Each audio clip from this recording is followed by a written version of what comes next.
Proteins are polymers of individual monomers called amino acids. So amino acids are the basic building block of our proteins. There are 20 different kinds of amino acids, some of which are non-essential and some of which are essential. Does anyone know what I mean by that, non-essential and essential? That wording, by the way, can apply to fats too. You may have heard of an essential fatty acid, an essential amino acid. What does that mean? Yeah. Exactly. An essential amino acid cannot be made inside of our bodies. And that's true of an essential fatty acid too. In other words, it's something that we have to obtain from the external environment, usually through our food. That's how we bring those things in. But lots of amino acids are non-essential, meaning we can make them ourselves. We can construct them ourselves.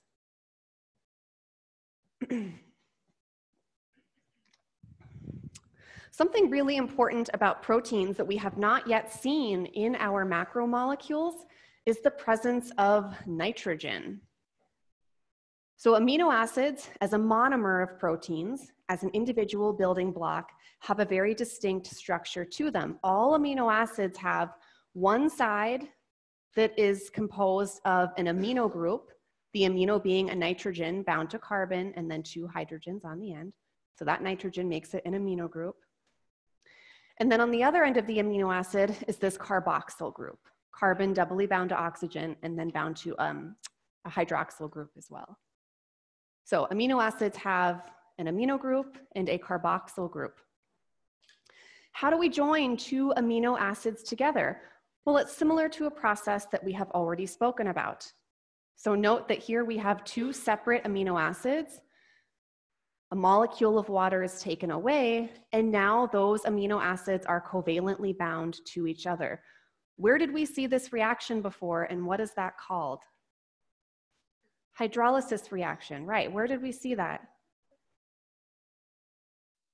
Sorry, it's not hydrolysis. Did I just say hydrolysis? You guys have to correct. Sometimes I do that, right? Because I'm thinking ahead and I'm human. We all misspeak. That's not a hydrolysis reaction. It's the opposite of hydrolysis. Thank you. It's condensation, right? A molecule of water is pulled out.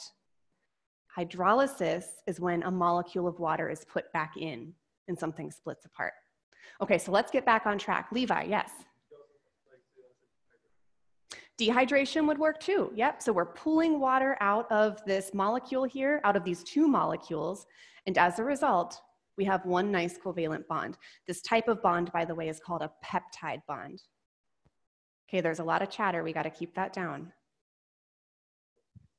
So where else have we seen this condensation reaction? Yes, carbohydrates, right. So we said that's what we do to turn monosaccharides into disaccharides and polysaccharides.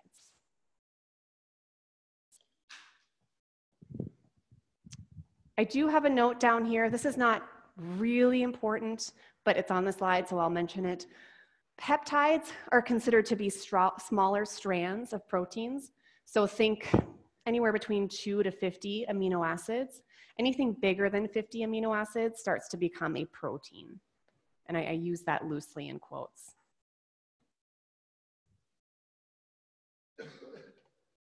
Okay. Proteins are really important molecules in our body. They are very important for carrying out lots of the different functions that we do. All of our enzymes are proteins, as we'll talk about later today. In order for proteins to function properly, they must have the proper structure, right? This is anatomy and physiology. I keep saying it. I think I've said it every day so far. Form follows function. If our protein structure is off even a little bit, proteins lose all function. Or even worse, they start to misfunction and create a whole series of problems, right? So form follows function is absolutely true on this very molecular level as well. So the most basic level of protein structure is called primary organization. Primary structured proteins are simply a strand of amino acids connected by peptide bonds. That's it.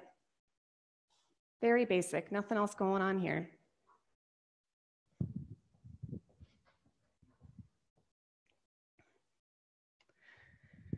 Then we start to get a little bit more complicated. So this is an example of secondary protein structure.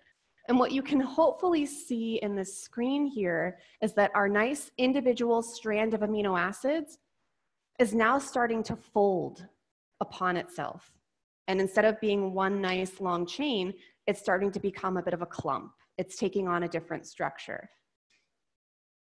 There are two different types of secondary protein structure. We can have the alpha helix. In this regard, we have one strand of amino acids where there's some hydrogen bonding going on between the hydrogen of this amino group and an oxygen in the carboxyl group. So hydrogen bonds, as you should all know, is a very weak electric association. I should say individually weak. If you have a lot of hydrogen bonds going on, they're collectively very strong, but individually they're weak electrical affiliations. So with this helice, or with this helix, I should say here, what's happening is some hydrogens are affiliating themselves electrically with the electronegative oxygen here, and that's causing the strand to fold up and take this helix formation. The other way that this can happen, which also involves hydrogen bonding, is something called a beta pleated sheet. And so what you can see here is that our nice strand of amino acids has taken on a hairpin loop. And on either side of that hairpin loop, we have hydrogen bonding going on. So again, that hydrogen attached to the amino group is having a weak electrical affiliation with the oxygen attached to that carboxyl group. So both of these examples of secondary structure involve hydrogen bonding, they just take on different shapes. But of course, we can get even more complicated than that. So the next level of protein folding is tertiary protein folding. And so this happens when you have a really long strand of amino acids, and that secondary folding starts to take on multiple shapes, all within one individual strand of amino acids. So this is one long strand of amino acids here, and you can see that it's taken on both an alpha helix formation, actual several helice formations, and beta pleated sheets as well. So it's starting to look more of like a jumbled mess. It's actually not a jumbled mess. This is all very organized, and it's very important for protein structure, but it's becoming more complex, right? And then the most complex level of protein organization is quaternary. So primary, secondary, tertiary, and quaternary. Here, we have multiple subunits of amino acids in tertiary formations. We have multiple subunits coming together to make one fully functional protein. Does anyone know what this protein is? So someone said it. What is it? Hemoglobin, great. Oh, that makes me so happy. This is one of my favorite proteins. My favorite protein is myoglobin, but hemoglobin is probably a close second. So hemoglobin is the protein found inside of our red blood cells. It's responsible for carrying oxygen around the body. Does some other things too. We'll talk about that probably in January. But what you should note here is hemoglobin is one cohesive protein, but there are actually 4 individual subunits here. There are 2 alpha subunits and 2 beta subunits. Hemoglobin is so important because we need oxygen in our body to fuel all of our metabolic demands. And if any one of these subunits is not properly attached, if any of these little rings here is not present, it loses all function, right?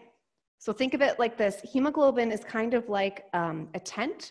Do people in here camp? I tent camp. A lot of people, I'm learning, do camper camping. I tent camp. And with tent camping, you have to have poles in your tent. Otherwise, it's just canvas on the ground, right? You don't have a tent. It's just a flop of material. But once you put those poles in, your tent is erect and you can go in and have shelter, and it's really great and fun. Hemoglobin, if it's missing any one of these components, it basically becomes like a canvas of a tent without any poles in it. It just lays flat on the ground. It has no function to it. But as soon as you put those poles in, as soon as your structure is on point and as complex as it needs to be, then you get function. Then you carry oxygen.